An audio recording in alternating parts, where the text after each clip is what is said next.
আগে আমরা যখন একটা পানি ফ্লো হবে তখন কি ধরনের লস হয় এটা তোমরা আগেও পড়ছো, এখনো আমরা একটু রিভিউ করতেছি। একটা হচ্ছে পাইপের মধ্যে যে দুই ধরনের লস হয়, একটা হচ্ছে মেজর লস আর একটা মাইনর লস। মেজর লসটাকে আমরা সাধারণত ফ্রিকশনাল লস বলে থাকি। ফ্রিকশনাল হেড লস যেটা আমরা বলে থাকি সেটাকে HF4L FLV square by 2ISGD। এই 2ISGD বা 32 এই ইকুয়েশনটা তোমরা খুবই কমনলি তোমরা ব্যবহার করে থাকো। এটা হচ্ছে ডার্সিস ইকুয়েশন। এই ডার্সিস ইকুয়েশনের ডেরিভেশনটা আমরা এখানে দেখাই নাই, বাট ডার্সিস ইকুয়েশনটা তোমরা পলিটেকনিক থেকেও পড়ে আসছো আর কি। তো এখানে আমরা একটা জিনিস পড়ছিলাম, এই এফ কে নির্ণয় করা, এই coefficient of frictional coefficient F কে নির্ণয় করাটা একটা ইস্যু ছিল। সেখানে আমরা দেখছিলাম যে এফটাকে লামিনার ফ্লোর ক্ষেত্রে 16/RE দিয়ে আমরা নির্ণয় করতে পারি। আরো কিছু এমপিরিক্যাল ফর্মুলা দিয়ে আমরা হচ্ছে এফ এর ভ্যালুটাকে নির্ণয় করতে পারি। মোর ইম্পর্টেন্টলি মোর সার্কেল নামের একটা সার্কেল, মোর ডায়াগ্রাম নামে একটা ডায়াগ্রাম দিয়েছে, সরি মুডি ডায়াগ্রাম নামে একটা ডায়াগ্রাম দিয়েছে। সেই ডায়াগ্রাম থেকে আমরা এফ এর ভ্যালুটা ব্যবহার করতে পারি depending on the different Reynold number and হচ্ছে সারফেস রাফনেস এর উপরে ডিপেন্ড করে। তো এফ যদি আমি একটা পাইপের নির্ণয় করতে পারি তাহলে আমি ফ্রিকশনাল হেড লসটা আমি কিভাবে কত হবে সেটা আমরা বের করতে পারবো। আরো কিছু মাইনর লস হয়ে থাকে, সেই মাইনর লস গুলোর মধ্যে হচ্ছে loss of head due to the sudden enlargement. যখন হঠাৎ করে একটা পাইপ চিকন থেকে মোটা হয়ে যায় তখন একটা লস ঘটে। সেই লসের ইকুয়েশনটা হচ্ছে HE, এইটা V1 minus V2 twice G square. Loss of due to the sudden contraction, যদি একটা বড় পাইপ থেকে হঠাৎ করে ছোট পাইপে আবার ঢুকে তাহলে আবার একটা কন্ট্রাকশন লস হয়। আরেকটা হচ্ছে loss of head at the entrance to the pipe. পাইপে যখন একটা লস ঢুকে একটা পানি এন্টার করতে চাই, সেই এন্টার করার সময় তো একটা লস ঘটে। There is also a loss at the exit point. তাহলে এক্সিট পয়েন্টেও একটা লস ডেভেলপ করে। আর হচ্ছে loss of head due to the bend. একটা পাইপ যদি একটু বাঁকা হয়, কোনো জায়গায় বেন্ড হয়, সেক্ষেত্রে লস ঘটে। Loss of head due to the pipe fittings, আমাদের সামনে যে পাইপের মধ্যে কল বা বিভিন্ন জিনিস সেট করা থাকে আউটলেটের জন্য, এই ফিটিংস এর জন্য আবার আমাদের কিছু লস ঘটে। এখানে অনেকগুলো লস আছে। এই মাইনর লস গুলোর প্রত্যেকটারই মোটামুটি ডেরিভেশন আছে। 1 এবং 2 নাম্বারটার ডেরিভেশনটা খুব সুন্দরভাবে বইয়ে এক্সপ্লেন করা আছে, বাকিগুলো খুবই সংক্ষেপে দেওয়া আছে। তো আমি পক্ষপাতী না এইটার ডেরিভেশনটা ক্লাসে পড়ানোর জন্য, কিন্তু তোমাদের বিভিন্ন সালের প্রশ্নে এই loss of head due to the sudden এনলার্জমেন্টের জন্য যে ডেরিভেশন, সেই ডেরিভেশন আসছে, এনলার্জমেন্ট বা কন্ট্রাকশনের জন্য আসছে। বাট এটা হচ্ছে তোমাদের পলিটেকনিক বা ডিপ্লোমা লেভেলেই তোমরা পড়ে আসছো বলে আমার বিশ্বাস। এবং ডিপ্লোমা লেভেলে যেটা হয়েছে যে তোমার আমাকে প্রিভিয়াস স্টুডেন্টরা কিছু কমপ্লেন করছে, সেটা হচ্ছে যে এই কোফিশিয়েন্ট গুলো, এই যে 0.5 0.5 এখানে কে, এই কোফিশিয়েন্ট গুলো একটু তোমাদের প্রিভিয়াস বইয়ের সাথে হয়তো বা একটু ডিফার করতে পারে, হ্যাঁ। তো ডিফার করতে পারে বা একটু পরিবর্তন হইতে পারে। তো সেই পরিবর্তনটা তোমাদের আগের যে বই ছিল সেই বইয়ের রেসপেক্টে সেটা পরিবর্তন কিছু ঘটতে পারে। বাট আমাদের রাজপুতের বইয়ে যেটা দেওয়া আছে সেটাই আমি তোমাদেরকে এখানে লিখে দিয়েছি বা উল্লেখ করেছি। এটা রেফারেন্স হচ্ছে রাজপুত। এখানে কিছু মাইনর পরিবর্তন যদি কোফিশিয়েন্টের যে 0.5 0.5 এগুলোর যদি কিছু ডিফারেন্স থাকেও সেটা নিয়ে খুব বেশি বদার হওয়ার কোনো কারণ নাই, ঠিক আছে। সেটা নিয়ে বদার হওয়ার কারণ নাই যে স্যার আগে এটা পড়ে আসছিলাম এখন এটা কেন হলো। এই কোফিশিয়েন্ট নিয়ে কোনো মানে কোফিশিয়েন্ট যে ভ্যালু সেটা নিয়ে যদি ডিফার করে তাহলে এটা নিয়ে খুব বেশি বদল হওয়ার দরকার নেই। তোমরা এখন বর্তমানে রাজপুতের বইয়ে যে কোফিশিয়েন্ট ভ্যালুগুলো দেওয়া আছে 0.5 0.5 বা ইকুয়েশনটা দেওয়া আছে সেই ইকুয়েশনটাকে তুমি ইউজ করতে পারো। কেন বদল হওয়ার দরকার নেই সেটার ব্যাপারে আমি পরে বলতেছি, ঠিক আছে? তোমরা কি একজন কেউ রেইজ হ্যান্ড কেউ একজন দিয়েছো? কেউ একজন রেইজ হ্যান্ড দিয়েছো? আসসালামু আলাইকুম স্যার। স্যার আমার হচ্ছে যে আমাদের যে সূত্রগুলা এই যে হেড লসের জন্য মেজর লস মাইনর লস এগুলো যদি একটা ফিগারের মাধ্যমে যদি আমাদের দেখায় দিতেন, এখানে অনেকগুলা আছে যেমন B1 B2 আছে, আবার ভি আছে, কে আছে, তো এগুলা কখন কোন জায়গা থেকে ধরতে হবে 5 এর, এগুলো যদি একটা ফিগারের মাধ্যমে যদি আমাদের দেখায় দিতেন তাহলে ভালো হতো আর কি স্যার। ওকে, থ্যাংক ইউ তোমার ইয়ার জন্য। এইরকম একটা ফিগার আমরা পরবর্তীতে দেখাবো। এরকম একটা ফিগার চাচ্ছিল তুমি কি? জি স্যার। আমরা অঙ্কটা করার সময়তে এটা আমরা দেখাই দেবো আর কি। হ্যাঁ, ওকে, থ্যাংক ইউ। তুমি প্রথমে একটু ফিল করছো। ওকে, তাহলে আমি বলতেছি যে এই ধরনের লস গুলো হয়ে থাকে আর কি, একটা মেজর লস একটা মাইনর লস।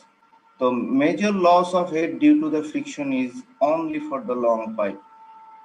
লং পাইপের ক্ষেত্রে এখানে কথাটা অনলি হবে না, মেজর লসটাকে তুমি শুধু লং পাইপের ক্ষেত্রে মেজর লসটাকেই কাউন্ট করা হয়, সাধারণত মাইনর লসটাকে কাউন্ট করা হয় না।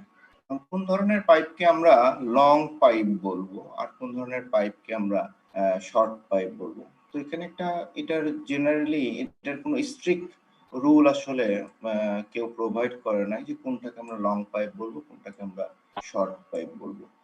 তো সাধারণত একটা থাম রুল বা একটা জেনারেল রুলস বলে দেওয়া থাকে যে if the length of the pipe is greater than thousands time its diameter, যদি ডায়ামিটারের 1000 গুণ বড় হয় একটা পাইপ লম্বাই, তাহলে আমরা সেটাকে লং পাইপ ধরবো।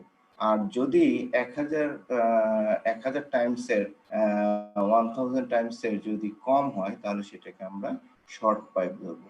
তো ফর লং পাইপ, সেই লং পাইপের জন্য আমাদের মাইনর লস গুলো নেগলিজেবল, ঠিক আছে? শুধু আমরা হেড লস, ফ্রিকশনাল লসকে, মেজর লসকে কাউন্ট করব। বাট ফর শর্ট পাইপের জন্য আমাকে সবগুলো লসকেই কাউন্ট করতে হবে। কারণ কি, যে আমাদের শর্ট পাইপে, এই লং পাইপে যে আমাদের হেড লস সেটা ডিপেন্ড করে, মেজর লসটা বেসিক্যালি ডিপেন্ড করে কিসের উপরে? এল এর উপর। এলটা কি? Length of the pipe. তাহলে লেন্থ অফ দ্য পাইপ যত বাড়বে তাহলে ফ্রিকশনাল লসটার পরিমাণও তত বাড়বে। তাহলে দেখা যাচ্ছে যে লং পাইপের ক্ষেত্রে এই ফ্রিকশনাল লসের পরিমাণটা এত বেশি হয়ে যায় যে এই যে ভ্যালুগুলো এগুলো একটাও কিন্তু এল এর উপরে নির্ভরশীল না। মাইনর লসগুলো একটাও এল এর উপরে নির্ভরশীল না। কাজে মাইনর লসটা যতই বড় পাইপ হোক না কেন, মাইনর লসটা যেহেতু এল এর উপরে নির্ভরশীল না, সেহেতু মাইনর লসটা অলমোস্ট সিমিলারই থেকে যায়। তো পাইপের লেন্থ যদি খুব বড় হয়ে যায়, এই ভ্যালুটা এত বেশি হয়ে যায় যে আমাদের তখন এই যে সামেশন অফ আদার্স যে লস, সেই লসটা আমাদের খুবই নেগলিজেবল হয়। সেজন্য এটাকে আমরা বাদ দিতে পারি আর কি, ঠিক আছে? এখন এই জন্য এই ভিতরের কোফিশিয়েন্ট 0.5 হলো না 0.54 হলো, এই বা ইকুয়েশন যদি একটু চেঞ্জও হয় কোনো কারণে, কেউ যদি নতুন কোনো ইকুয়েশন দেয়ও, তাহলে ভ্যালুটা যেটা হবে একটা, মানে সেই ভ্যালুটা এই মেজর লসের তুলনায় খুবই নেগলিজেবল, যেটা নিয়ে আসলে আমাদের খুব বেশি বদার হওয়ার প্রয়োজন নেই। Is it clear? একজন কি রেসপন্স করবা?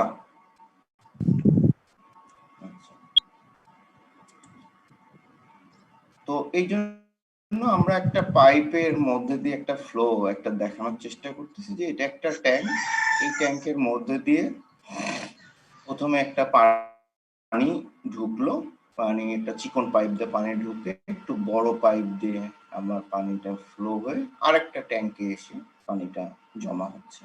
তো এখানে টোটাল যে হেডের যে ডিফারেন্স এই পানি থেকে এই পানি সেটা হচ্ছে 6 মিটার। আর এখানে দেখো এখন কতগুলো লস হইতে পারে। তাহলে এখান থেকে যে পানিটা এখানে ঢুকবে তখন একটা ইন্টারেন্স লস হবে, তাই না? যে ঢুকার সময় একটা ইন্টারেন্স লস হবে। আচ্ছা, ঢোকার সময় ইন্টারেন্স লস হয়ে আমি যখন সোজা বেরোবো এখানে এসে একটা কি লস হবে? এক্সপানশন লস হবে। এখানে এসে চিকন পাইপ থেকে কি হবে? মোটা পাইপে চলে যাবে, এক্সপানশন লস। এরপরে যখন এই পাইপটা এখান থেকে পানিটা যখন এই ট্যাঙ্কে দিবে তখন এখানে কি হবে? একটা এক্সিট লস হবে। ঠিক আছে, তাহলে এখানে আমরা কয়টা লস পাচ্ছি? একটা হচ্ছে এন্ট্রি লস, আর একটা হচ্ছে এক্সপানশন লস, আর একটা হচ্ছে এক্সিট লস। আর একটা যেটা মেজর লস, সেই মেজর লসটা যে এখান থেকে এই পর্যন্ত পাইপ যাওয়ার জন্য তোমার কিসের লস হচ্ছে? একটা ফ্রিকশনাল লস আমাদের ডেভেলপ করছে, সেটা হচ্ছে মেজর লস। তাহলে ফ্রিকশনাল লসটা হচ্ছে কন্টিনিউয়াস টু দ্য পাইপ থাকতেছে, কিন্তু বিভিন্ন পয়েন্টে আর এটা এই পয়েন্টে এন্ট্রি লস হচ্ছে, এই পয়েন্টে এক্সপানশন লস হচ্ছে, এই পয়েন্টে এক্সিট লস হচ্ছে। ওকে, যে প্রশ্ন করেছিলা, ওকে? জি স্যার। আচ্ছা, তো এখানে আমাদের বলে দিছে এফ এর ভ্যালু হচ্ছে 0.04। এখানে এই পাইপটার লেন্থ 6 মিটার দিয়েছে, এই পাইপটার লেন্থ হচ্ছে 16 মিটার দিয়েছে, এই পাইপটার ডায়ামিটার হচ্ছে 22.5, এই পাইপটার ডায়ামিটার হচ্ছে 15 সেন্টিমিটার। আর এটা থেকে এটার যে হেডের ডিফারেন্স, সেই হেডের ডিফারেন্সটা হচ্ছে 6 মিটার। এখন আমাদেরকে এফ এর ভ্যালু এটা যদি দিই, এখন এটা A1, এটা যদি এ পাইপ ধরি, 1 পাইপ, এটা 2 নাম্বার পাইপ যদি ধরি, তাহলে A1 V1 is equal to A2 V2। এটা নিয়ে কারো সন্দেহ আছে? না স্যার। তাহলে আমি V1 কে, যেহেতু V1 এবং A1 V1 এবং V2 দুইটাই আননোন, সেই আননোন কে আমি একটা আননোনে কনভার্ট করতে চাচ্ছি। তাহলে V1 is equal to আমি এরিয়াটা বসাই দিলে 2.25 V2 হয় আর কি। ওকে, আমি V2 কে আমি V1 এর রেসপেক্টে কনভার্ট করে ফেললাম, বা V1 কে V2 রেসপেক্টে কনভার্ট করে ফেললাম। এখন আমরা বলতেছি যে প্রথমে এন্ট্রি লস হবে। এন্ট্রি লসের ইকুয়েশনটা কি? H1.5 V1 by 2G। এই V1 তো আমার এই পাইপের যে V1, সেই V1টা। তাহলে আমরা V1 বাই 2G H এর ভ্যালুটা আমরা লিখলাম। আরেকটা লস হবে কি? যে আমাদের ফ্রিকশনাল লস। ফ্রিকশনাল আছে 4F1 L1 V1 square 2G D1।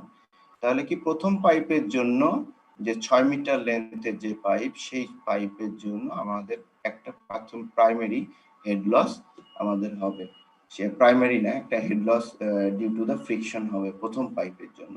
সেটার ভ্যালুটা আমরা আবার এই V1 এর সব ভ্যালুগুলো যদি বসাই তাহলে আমাদের রেজাল্টটা এইটা আসে। এরপরে আমরা বলতেছি সার্টেন ইনলার্জমেন্ট। এই পয়েন্টে কি হচ্ছে? এনলার্জমেন্ট করতেছে। তাহলে এনলার্জমেন্টের জন্য V1 minus V2 divide by 2G। তাহলে V1 কোনটা?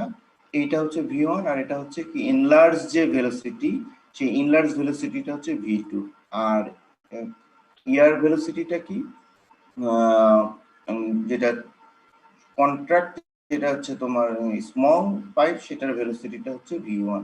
তাহলে আমরা এনলার্জমেন্টের জন্য বলতেছি V1 minus V2 divide by 2G whole square দিয়ে আমি H এর ভ্যালুটাও আমরা বের করে ফেললাম। এরপরে আরেকটা হচ্ছে কি, যে বড় পাইপের জন্য major loss HF2 4F2 L2 V2 square 2G D। তাহলে এইটা L2 এর বদলে আমরা বসাইতে পারি কত? L2 এর বদলে আমরা বসাইতে পারি 16। তাহলে আমরা এটা ভ্যালুটা বসাই দিলে আমাদের এই ফ্রিকশনাল লসের পরিমাণটা আমরা পেয়ে গেলাম। এরপরে আসছে আমাদের এক্সিট লস, তাই না?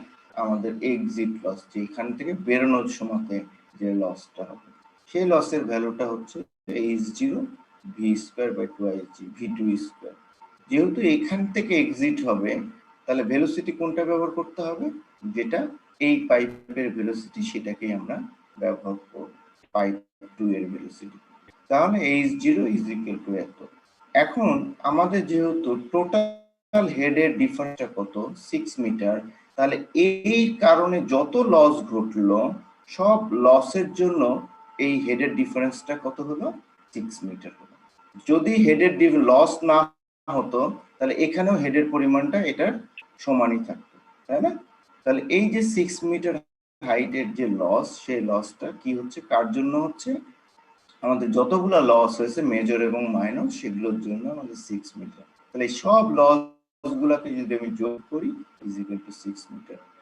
এই কোশ্চেনটাকে যদি আমি সব ভ্যালু গুলাকে যদি আমি বসাই দিই, যেহেতু সবগুলাকে V1 এর রেসপেক্টে আমি ট্রান্সফার করছি, সেহেতু এই কোশ্চেনটাকে যদি আমি সলভ করি, তাহলে V1 এর মানটা 3.49 মিটার পার সেকেন্ড হয়। ঠিক আছে, 3.49 মিটার পার সেকেন্ড। এখন তুমি যদি এই V1 এর ভ্যালু প্রত্যেকটা ইন্ডিভিজুয়াল লসের ক্ষেত্রে এই ভ্যালুগুলো যদি তুমি বসাইতে থাকো, তাহলে তুমি প্রত্যেকটা ইন্ডিভিজুয়াল লস তুমি পেয়ে যাবা, ইন্ডিভিজুয়াল লসের অ্যামাউন্টটা পেয়ে যাবা। সেই অ্যামাউন্টটা যদি তোমার 6 মিটার না হয় যোগ করে, তাহলে বুঝবা যে তোমার অঙ্ক বা তোমার প্রবলেম ঠিক হয় না। ঠিক আছে, তখন আমরা কম্পেয়ার করতে পারবো যে মেজর লস কতটুকু হলো, কত পার্সেন্টেজ হলো, মাইনর লস কত পার্সেন্টেজ হলো। হ্যালো, আসসালামু আলাইকুম স্যার। হ্যালো, জি স্যার, বুঝতে পারছি। আসসালাম। স্যার লং পাইপ আর শর্ট পাইপের এখানে একটা কোশ্চেন ছিল। বলো। লং পাইপ আর শর্ট পাইপের কন্ডিশনটা ওখানে কন্ট্রাকশন নাকি এক্সপানশনের জন্য হবে? না, লং পাইপ মানে এবং শর্ট পাইপ যেটা হবে, সেটা হচ্ছে তোমার আমাদের যে এই দুইটা মিলি তোমার লং পাইপ তুমি কনসিডার করবা, মানে লেন্থ অফ দা পাইপ দুইটা মিলি তোমাকে চিন্তা করতে হবে। আর স্যার এখানে আমরা যে ফর্মুলাগুলো দেখলাম, এর মধ্যে একটা মিসিং দেখছি স্যার। অবস্ট্রাকশনের জন্য যে হেড লসটা হচ্ছে, মানে মাইনর হেড লস, এটা এক্সিট হেড বেন্ড ফিটিং, হ্যাঁ, অবস্ট্রাকশনের জন্য একটা হেড লস আছে, loss of head due to the অবস্ট্রাকশন, এটা একটা আছে, হ্যাঁ। এটা একটা অ্যামাউন্ট আছে, loss, thank you, head due to obstruction. Okay, তাহলে এই ইকুয়েশনটা তোমরা একটু বই থেকে দেখে নিও, আমি পরের ক্লাসে এটা অ্যাড করে নেব আর কি। হ্যাঁ, জি,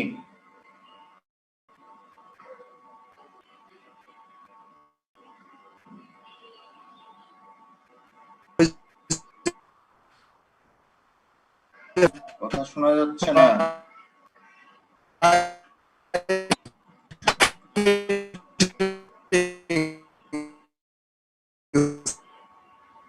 তোমার কথা শোনা যাচ্ছে না বাবা।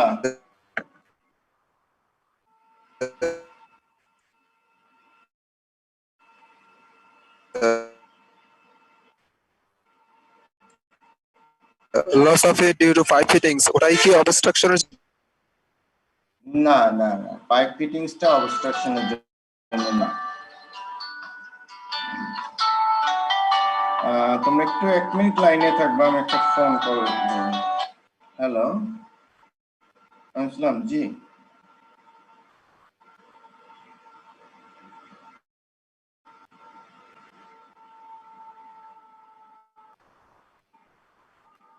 স্কাইপি দরকার নাই, স্কাইপি দরকার নাই।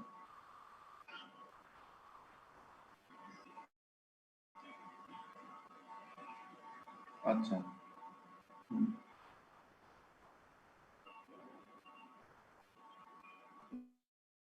অ্যান্টিভাইরাস ইউজ করলেও যে আবার কিছু কিছু প্রোগ্রাম ইয়া করে না, মানে অ্যালাউ ইনস্টল করতে ঝামেলা করে না।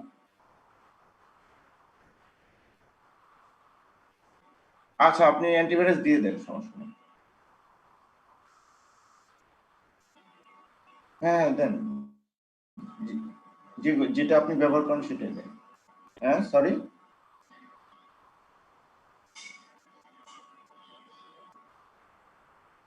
আচ্ছা তাহলে তো অনেক টাকা দাম।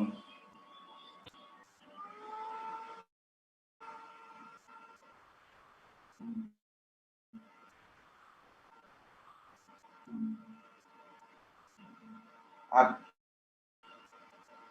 হ্যাঁ হ্যাঁ হ্যাঁ হ্যাঁ, এখন ওই যে আমার কাছে একটা ইয়া ছিল, সিডি ছিল একটা ভাইরাসের, কি যেন সিডিটার নামটা ভুলে গেছে। না একটা টি দিয়ে টরেন্টো না কি যেন একটা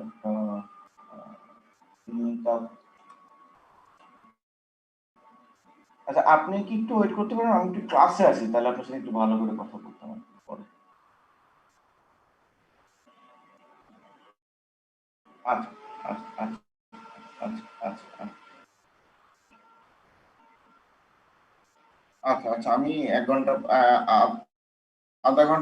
আধা ঘন্টা 40 মিনিটের মধ্যে জানাচ্ছি। হ্যাঁ ক্লাস শেষ করে। হ্যালো জি স্যার। হ্যালো, হ্যাঁ কে যেন প্রশ্ন করছিল একটা, সরি। তুমি প্রশ্ন করছিলে যে অবস্ট্রাকশন আর ফিটিং এক কিনা। না, অবস্ট্রাকশন আর ফিটিং এক না। যদি পাইপের মধ্যে ধরো এখানে একটা গোল অবস্ট্রাকশন পড়ে যায়, বা পাইপের সময় অনেক সময় দেখা যাচ্ছে যে এখানে তোমার আমাদের কি বলার নাম, একটা মরিচা টরিচা বা ময়লা জমে একটা অবস্ট্রাকশন বা তৈরি করে ফেলে। সেই অবস্ট্রাকশনের জন্য আবার একটা লস, হেড লস হয়, সেটা ডিফারেন্ট। আর পাইপ ফিটিংস তো বলতেছি যেটা কল, আমরা আউটলেটে কল ইউজ করি, সেটাকে আমরা বা স্প্রে ইউজ করি, সেটাকে আমরা হচ্ছে ফিটিংস বলতেছি। ঠিক আছে।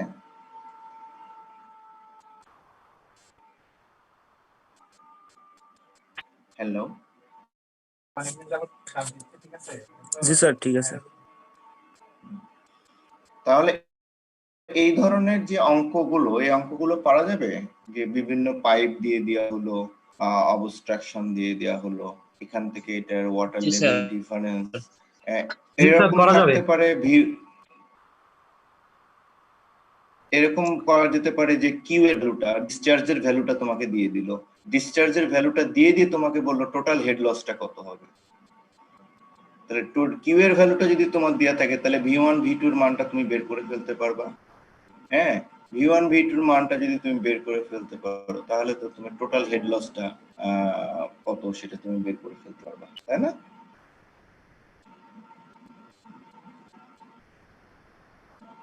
হ্যালো, জি স্যার। তাহলে এরকম ধরনের ফিগার নিয়ে তোমাদের বইয়ে বেশ কিছু অঙ্ক করে দেওয়া আছে, অঙ্কগুলো একটু দেখতে হবে। স্যার সালাম। স্যার আমরা যখন একটা লং পাইপ নির্ণয় করবো, অর্থাৎ 1000 গুণ ডায়ার, যে লং 1000 ডায়ার 1000 গুণ করলে আমরা লং পাইপ পাবো। তো এখন একটা পাইপের মধ্যে এনলার্জমেন্ট থাকে, কন্ট্রাকশন থাকে, তো সেক্ষেত্রে ডায়ামিটার আমরা কোনটা ধরবো? সরি, তুমি তো ইন্ডিভিজুয়াল লং পাইপের জন্য তো তখন তুমি ফ্রিকশনাল লস ইউজ করবা, তাই না? আচ্ছা আচ্ছা, বুঝছি। এখন শুরুতে লং পাইপ ডিটারমাইন করার জন্য যে আমরা যে ডায়ামিটারটা ইউজ করবো ওইটার কথা বলতেছি স্যার। লং, আমি লং, হ্যাঁ, তো ওইটা তুমি ইন্ডিভিজুয়াল সেকশন ওয়াইজ তোমাকে চিন্তা করতে হবে তখন, এক একটা পাইপের ইন্ডিভিজুয়াল সেকশন ওয়াইজ। হ্যাঁ, যে ইন্ডিভিজুয়াল সেকশন ওয়াইজ তোমার লেন্থ কতটুকু আছে, তাই না? আর তুমি যখন টোটাল লসটাকে কাউন্ট করবা, তখন যদি ধরো এখানে 6 মিটার টোটাল লস হয়েছে, তাই না? তাহলে তুমি যদি এখন দেখো যে ফ্রিকশন লসই 5.95 আসছে, তাহলে 5.95 বা 5.99 আর তোমার হচ্ছে মাইনর লস আসছে 0.01, তাহলে তুমি তো লং পাইপ বা শর্ট পাইপ চিন্তা না করেও এটা এমনি নিজে থেকে ধরে নিয়ে বাদ দিয়ে দিতে পারো। জি বুঝছি স্যার। তো তুমি যদি পার্সেন্টেজ করো দেখা যাচ্ছে 99% যদি তোমার মেজর লস হয় আর তোমার জি 0.1% মাইনর লস নিয়ে এত ঘাটাঘাটি করে তো তোমার আর তখন লাভ নাই, তাই না? জি জি স্যার। তো যখন জি স্যার। আমরা একটা ছোট ডিস্টেন্সে পানি ফ্লো করব তখন এগুলো আমরা ইয়া করব, কিন্তু তুমি যদি এখন ধরো যে ওয়াটার পাইপলাইন আমাদের গাজীপুরের ওয়াটার ডিস্ট্রিবিউশন পাইপ যেখানে চলতেছে সেখানেও যদি প্রত্যেকটা বেন্ডের জন্য তুমি যদি আলাদা আলাদা ভাবে লসকে কাউন্ট করতে যাও তাহলে তো এটা মানে খুবই লেবরিয়াস একটা ওয়ার্কস হয়ে যাবে এবং সেটার কোনো ইম্পর্টেন্স থাকবে না আর কি, তাই না? জি স্যার। এখন এনার্জি গ্রেডিয়েন্ট লাইন আমরা বলতেছি ইজিএল বা energy gradient line. It is the sum of potential head, pressure head and velocity head. মানে কোনো একটা পয়েন্টের potential head, pressure head and velocity head এই তিনটার যদি যোগ করি সেই যোগফলের যে ভ্যালুটা সেইটা কি হবে, ওই জায়গাটার এনার্জি গ্রেডিয়েন্ট, সেই পয়েন্টটা হবে যে এনার্জি গ্রেডিয়েন্ট পয়েন্ট। আর এরকম যদি ডিফারেন্ট পয়েন্টে যদি আমি এই ভ্যালুটাকে নির্ণয় করে সেই লাইনটাকে যদি আমি ড্র করি, সেই লাইনটা ড্র করলে যে লাইনটা পাওয়া যাবে সেই লাইনটা হচ্ছে আমাদের লাইনটাকে বলবো আমরা energy gradient line. When fluid is flowing along the pipe, there is a loss of energy, a loss of head, and total energy decrease in the direction of flow. Direction of flow te keno decrease korteche karon loss hocche. If the total energy at various points along the axis of the pipe is plotted and joined by a line, the line so obtained is called EGL. তাহলে আমরা যে বলতেছি যে একটা পানি যখন একটা fluid যখন কোনো পাইপের মধ্যে দিয়ে ফ্লো করে তখন এটা ডিরেকশন অফ দ্য ফ্লোতে, ফ্লোর ডিরেকশনে এটা হেড লস বা আমার এনার্জি লস হয়। এই হেড লস বা এনার্জি লস যেটা হয় সেই এনার্জি লসের পরিমাণটা ডিটারমাইন করে আমি যদি সেই পয়েন্টগুলোকে প্লট করি, সেই প্লটের যে লাইন সেটাকে ড্র করলে যে লাইনটা পাওয়া যাবে সেটাকে এনার্জি গ্রেডিয়েন্ট লাইন বলে। এখন আরেকটা হচ্ছে যে hydraulic gradient line. Hydraulic gradient potential head and pressure head, এটা শুধুমাত্র কি হেডকে বাদ দিচ্ছে, পোটেনশিয়াল হেড আর প্রেসার হেডকে ধরতেছে, ভেলোসিটি হেডকে ইগনোর করতেছে। যদি ভেলোসিটি হেডকে ইগনোর করা হয় at any point is called the piezometric head. If the piezometric head at the various points joined by a line, then it is called hydraulic gradient line. তাহলে আমি এখন যদি ফিগারে যাই, এই যে লাইনটা ড্র করছি এই লাইনটা কি লাইন তোমরা বলতে পারবা?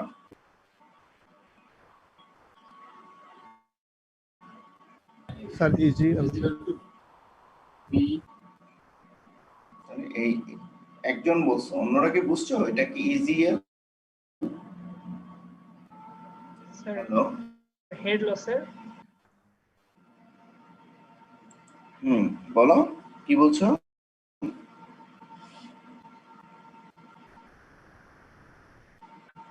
জি স্যার, এটা ইজিএলই হবে। ইজিএল হবে কেন বলো তো একটু? ভেলোসিটি কনসিডার করছে তো। ভেলোসিটি হেডকে কনসিডার করছে, মানে ইজিএলটা কি টোটাল হেড, তাই না? যে কোনো পয়েন্টের টোটাল হেড। আর এইচজিএলটা কি টোটাল হেড থেকে আবার তুমি কি বাদ দিবা, ভেলোসিটি হেডটাকে তুমি বাদ দিবা। তো এখানে এই পয়েন্টে তো কোনো লস ছিল না, তাই না? প্রথমের যে পয়েন্ট সেখানে কোনো লস ছিল না, সেখানে টোটাল হেড এটা ছিল। কিন্তু ওই পয়েন্টে আবার এন্ট্রির জন্য একটা লস হয়েছে, সেই লসটা কি? এইচআই। তাহলে টোটাল হেড থেকে এইচআইটাকে বাদ দিলে এই পয়েন্টটার আবার টোটাল হেড এটা, ঠিক আছে না? জি স্যার। আবার যখন তুমি গ্র্যাজুয়ালি পাইপের লেন্থ বরাবর যেতে থাকবা, গ্র্যাজুয়ালি সে ফ্রিকশন লস হতে থাকবে। গ্র্যাজুয়ালি ফ্রিকশন লস হতে থাকলে এইখান থেকে যে এই পয়েন্টটা, এটা হচ্ছে HF1। HF1 এর যে ভ্যালুটা লস হলো সেই পয়েন্টটা হচ্ছে এখানে। তাহলে এই পয়েন্ট আর এই পয়েন্ট আমি যদি যোগ করে দিই, তাহলে আমি এই যে পয়েন্টটা পাবো, এইটা এই পয়েন্টের টোটাল হেড। জি স্যার। তারপরে এইখানে আবার এই পয়েন্টে আবার এক্সপানশন লস হচ্ছে, এই পয়েন্টে আবার এক্সপানশন লস হলে আমি হচ্ছে এই পয়েন্টের এক্সপানশন লসটাকে মাইনাস করলে এখানে আবার এখানে আরেকটা আবার টোটাল হেড পাবো। তাহলে এই পয়েন্টে দুইটা টোটাল হেড, একটা জাস্ট এই পয়েন্টের একটু আগে আর একটা হচ্ছে জাস্ট এই পয়েন্টের একটু পরে।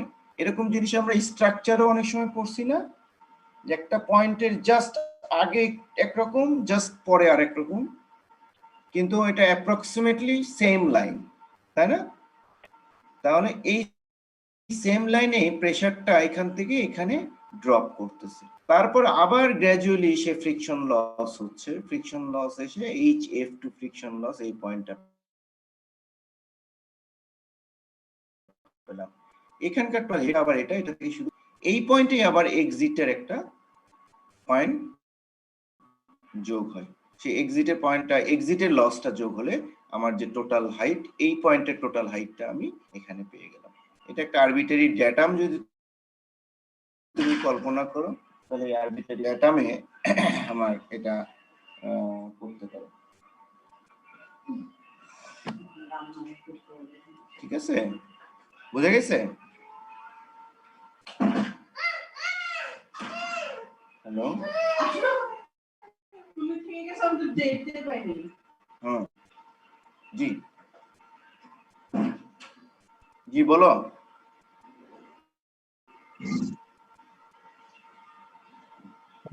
আচ্ছা, তাহলে এই পয়েন্টের জন্যই তুমি আবার হাইড্রোলিক গ্রেডিয়েন্ট লাইন ড্র করতে পারবে না?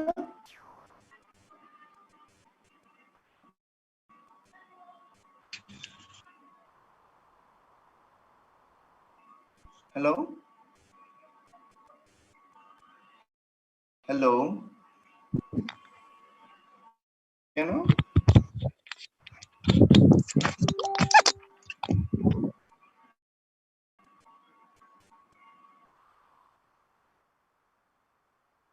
তাহলে তোমার ভেলোসিটি, এই যে ভ্যালুটা, এই ভ্যালুটা থেকে ভেলোসিটি হেডটাকে তুমি মাইনাস করে দিবা, এই ভ্যালুটা থেকে ভেলোসিটি হেডটাকে মাইনাস করে দিবা, জাস্ট প্রত্যেকটা ভ্যালু, প্রত্যেকটা পয়েন্ট থেকে ভেলোসিটি হেডটা মাইনাস করবা। ধরো প্রথম যদি আমি এই টপের পয়েন্টটাকে ধরি, এখানে কি কোনো ভেলোসিটি আছে? জি না।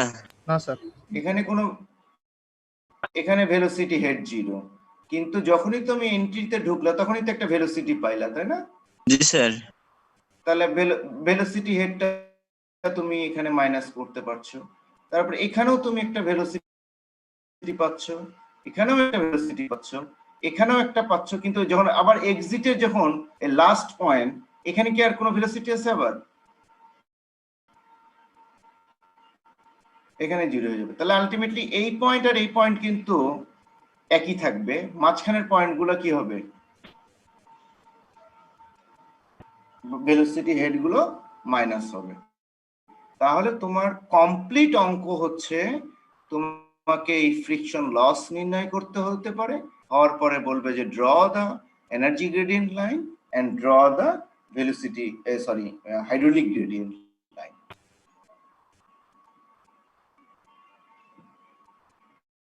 ওকে, এখন তোমাদের নেক্সট ক্লাসে আমি একটু জিজ্ঞাসা করব একটা প্রশ্ন, যে মানে what is the importance to determine the hydraulic gradient line or energy gradient line? hydraulic gradient line এবং energy gradient line নির্ণয় করার ইম্পর্টেন্স বা উপকারিতা কি বা ইউজ কি, এটার ব্যবহার কি, ঠিক আছে? এখন কি কেউ বলতে পারবা?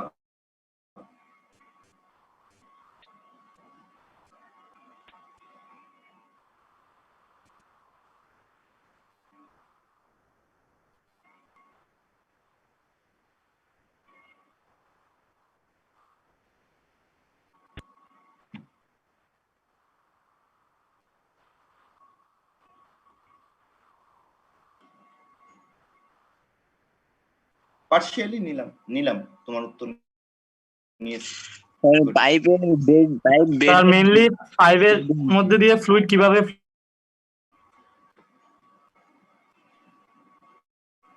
স্যার পাইপ যে বেডের উপর বসাতে হবে ওই বেডের গ্রেডিয়েন্টটা সম্পর্কে আইডিয়া পাওয়া যাইতে পারে, গ্রেডিয়েন্ট।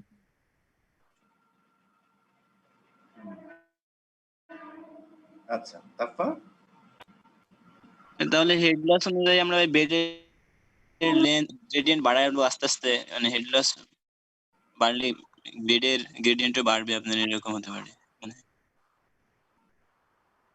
ওকে, তারপরে তোমরা আমি একটু টাচ দিয়ে দিই। অনেক সময় আমরা সয়েলের মধ্যে দিয়ে যখন পানি ফ্লো হয়, সয়েলের বিভিন্ন পোর্ট দিয়ে যখন একটা আপ স্ট্রিম থেকে ডাউন স্ট্রিমের দিকে তোমার পানির ফ্লো হয়, তখনও কিন্তু একটা গ্রেডিয়েন্ট লাইন ফলো করে। গ্রেডিয়েন্ট লাইন যদি ফলো করে তাহলে পানিটা কোন বরাবর এটা পার্কুলেট করে যাচ্ছে, তাহলে তুমি এই হাইড্রোলিক গ্রেডিয়েন্ট লাইন যদি তুমি জানো, তাহলে এই হাইড্রোলিক গ্রেডিয়েন্ট লাইন বরাবর যদি তুমি সয়েলে, তার মানে ওই বরাবরই ওয়াটারটা ফ্লো হচ্ছে, ওই বরাবরই ওয়াটারটাকে ফ্লো হচ্ছে, এটাকে যদি তুমি মেজার করতে পারো, তাহলে তুমি সয়েলের মধ্যে কোনটুকু স্যাচুরেশন জোন, কোনটুকু ড্রাই জোন, এই ধরনের কিছু পাইতে পারো। তো আমি এটা ডিটেল বলতেছি না, তোমরা একটু এটা দেখবা আর কি। হ্যাঁ, use of hydraulic gradient line, না হলে আমি পরবর্তীতে আরো ডিসকাস করব। ওকে,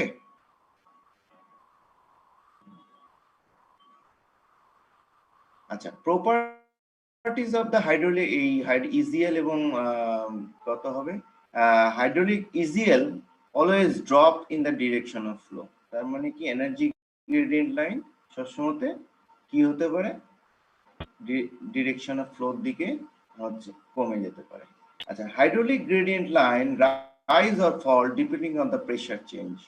প্রেসার যদি কম বেশি হয় সেটার উপরে ডিপেন্ড করে আমাদের কি এইচজিএল বা হাইড্রোলিক গ্রেডিয়েন্ট লাইনটা এটা রাইজ অথবা ফল করতে পারে। Hydraulic gradient line always below the EGL. কেন অলওয়েজ বিলো দ্য ইজিএল হবে? কারণ সবসময় আমরা ভেলোসিটি হেডটাকে ইজিএল থেকে বাদ দিচ্ছি, তার মানে হাইড্রোলিক গ্রেডিয়েন্ট লাইনটা সবসময়তেই ইজিএল এর নিচে হবে। আরেকটা হচ্ছে vertical intercept between two lines, vertical intercept between two lines is equal to the velocity. তাহলে দুইটা লাইনের মধ্যে ডিফারেন্সটা কত? অবশ্যই velocity হেডের। Okay,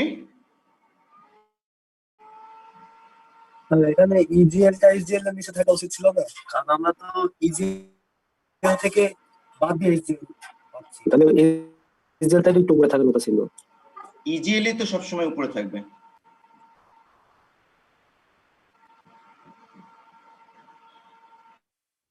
HGL is always below the EGL.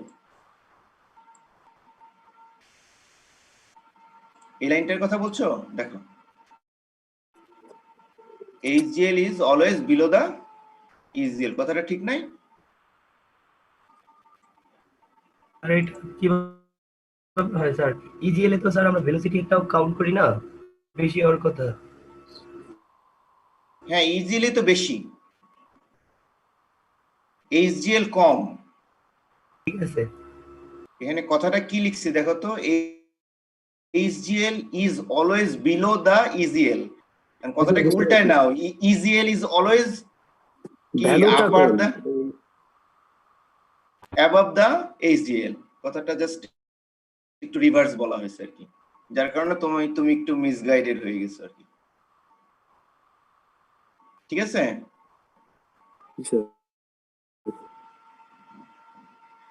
এখন কম্পাউন্ড পাইপ, আমরা এখন ডিফারেন্ট টাইপ অফ পাইপ নিয়ে আমরা পড়বো, কম্পাউন্ড পাইপ আর পাইপ ইন সিরিজ। যখন একটা পাইপ থেকে একটা ট্যাঙ্কি থেকে আরেকটা ট্যাঙ্কিতে আমরা ডিফারেন্ট পাইপের মাধ্যমে, ডিফারেন্ট সাইজের পাইপের মাধ্যমে যখন আমি ওয়াটারটাকে সাপ্লাই করব, তখন এই ধরনের পাইপের কম্বিনেশনকে আমরা কম্পাউন্ড পাইপ বা পাইপ ইন সিরিজ বলে থাকি। তাহলে total head loss is summation of the head loss of each pipe connected in the series. তাহলে বলতেছি যে কম্পাউন্ড পাইপের ক্ষেত্রে যে টোটাল হেড লসটা, সেই লসটা হচ্ছে কি হবে, প্রত্যেকটা ইন্ডিভিজুয়াল পাইপের তোমার যে হেড লস, সেই হেড লসটাকে সামেশন করলে যেটা পাওয়া যাবে সেটাই হচ্ছে তোমার কম্পাউন্ড পাইপের হেড লস, যেটা আমরা আগের অঙ্কটাতেই দেখলাম। এখানে এই জন্য টোটাল হেড লসটা বলে দিচ্ছে যে HF1, HF2, HF3। এখানে কি করছে ওরা, মাইনর হেড লসকে কি করছে, নেগলেক্ট করছে। তো বেশিরভাগ ক্ষেত্রে মাইনর হেড লসটা নেগলেক্টেড হয়ে যায়, ঠিক আছে। এই জন্য আমরা ওই কমপ্লেন গুলোকে ইগনোর করতে বলতেছিলাম। এখন আমরা বলতেছি ইকুইভ্যালেন্ট পাইপ। ইকুইভ্যালেন্ট পাইপ হচ্ছে an equivalent pipe is defined as the pipe of uniform diameter having loss of head and discharge equal to the loss of head and discharge of compound pipe consisting of several pipe of the different length and diameters.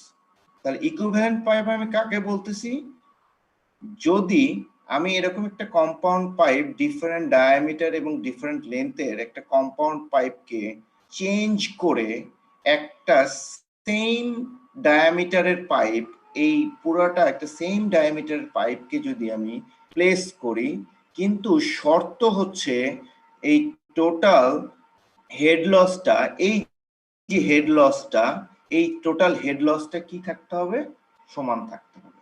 তাহলে এই ধরনের পাইপটাকে আমরা equivalent pipe বলতেছি। কথাটা clear কিনা দেখো।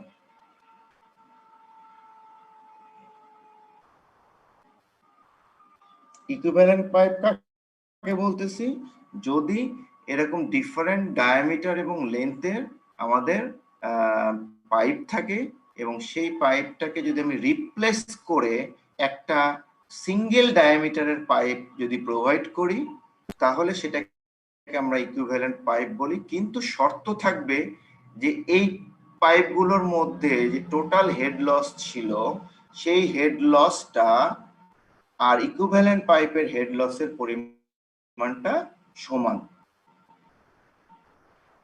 Loss of head and discharge equal to the loss of head and discharge of compound pipe. Loss, এই লাল অংশটা দেখো, loss of head and discharge is equal to the loss of head and discharge of the compound pipe. তোমরা কি আসো? Yes. আচ্ছা, তাহলে আমরা যদি এরকম একটা পাইপ, যে বিভিন্ন লেন্থ এবং ডায়ামিটারের একটা পাইপ, এই তিনটা পাইপকে আমি একটা সিঙ্গেল পাইপ দিয়ে রিপ্লেস করব, সেইটার জন্য তাহলে টোটাল, এইটার জন্য যে টোটাল হেড লস, সেই টোটাল হেড লসটা হচ্ছে আমার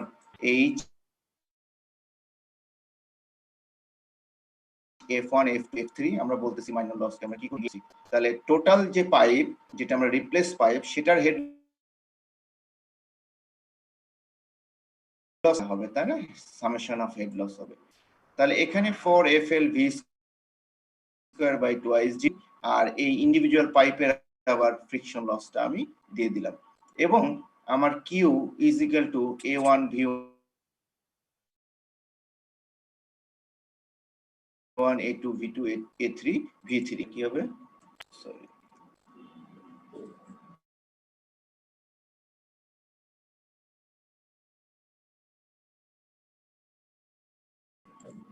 তাহলে V1 এর মান যদি আমি বের করি, তাহলে Q ডিভাইডেড বাই A দিয়ে ভাগ করলে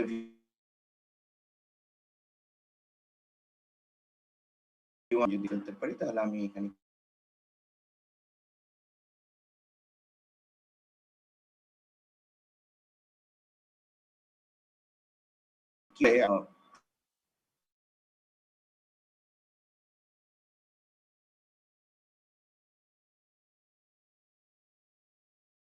ট্রান্সফার করলাম।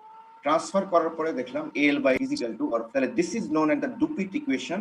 তো আমরা বলতেছি যে ইকুইভ্যালেন্ট তার সাথে আমার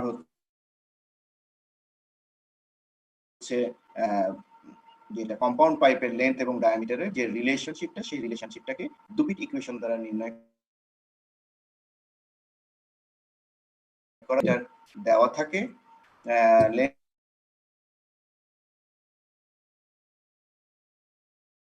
এবং ডায়ামিটার এত মিটার লেন্থ দিয়ে আমি হচ্ছে একটা পাইপ ডিজাইন করতে পারবো, তাহলে সেই ডায়ামিটারটা তোমরা নির্ণয় করতে পারবো না?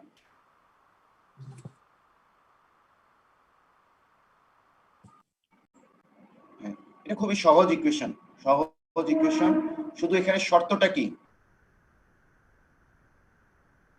ইকুইভ্যালেন্ট পাইপের শর্তটা কি? শর্তটা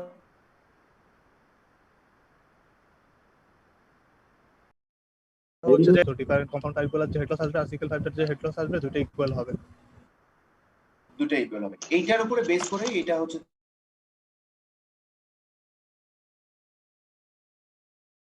হেড লস এবং ডিসচার্জ সেম হবে স্যার।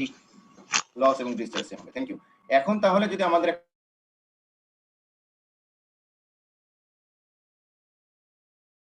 অঙ্ক আসে যে একটা ওল্ড এরকম হচ্ছে পাইপ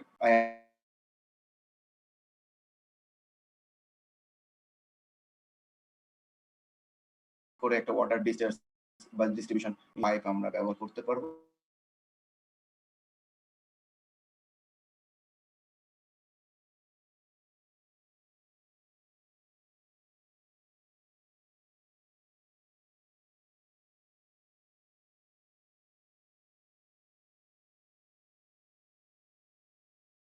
জি স্যার।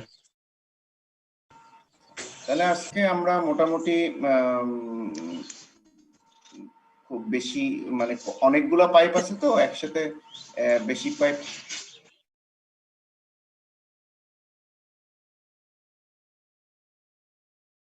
আমরা আজকে হচ্ছে কম্পাউন্ড পাইপ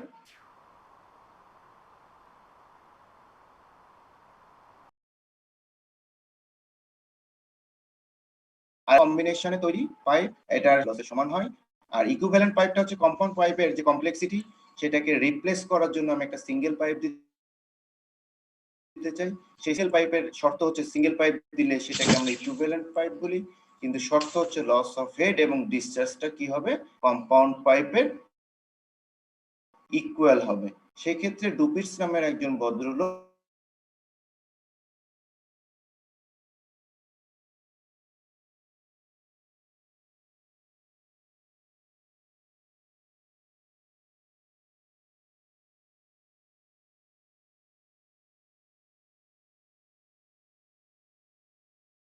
করতে চাই এবং ডিসচার্জটা সেম হতে হবে, তাহলে কত ডায়ামিটার পাইপ আমাদেরকে প্রোভাইড করতে হবে, তাহলে আমরা এটা নিশ্চয়ই এই ক্যালকুলেশনটা করতে পারবো না?